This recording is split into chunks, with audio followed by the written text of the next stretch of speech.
या एकंदरीत युद्धाचा भारतावर काय परिणाम होईल?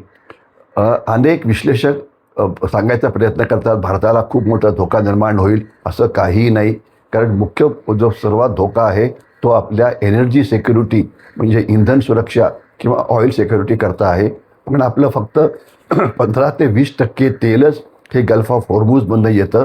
बाकी आपलं तेल अनेक ठिकाणून बाहेरून येतं, तर त्याच्यामुळे आपल्याला काही प्रॉब्लेम नाही आहे. प्लस आपल्याजवळ 62 दिवस भारताला जेवढं तेल लागेल त्याचे आपण स्टॉक हे करून ठेवले आहेत. म्हणजे आपलं रिझर्व जे आहे हे खूप मोठं आहे.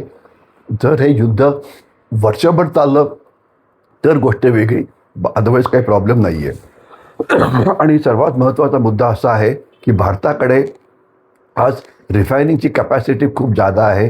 आपल्याला जेवढं तेल लागतं त्याच्या दुप्पट आपण कच्चं तेल रिफाईन करतो आणि पेट्रोल आणि डिझेल हे युरोपला विकतो. तर त्याच्यामुळे जर युद्ध सुरू झालं, तेलाचा काही प्रॉब्लेम झाला तर आपण काही काळ निर्यात थांबवू शकतो. परंतु आपल्या देशाला युद्धामध्ये तेल कमी पडेल, कच्चं तेल कमी पडेल, पेट्रोलच्या किमती वाढतील अशा प्रकारचा कुठलाही धोका नाही. तर म्हणून विनाकारण कोणीही अशा अफवा पसरू नये की या युद्धामुळे भारताला प्रचंड धोका हा निर्माण होईल.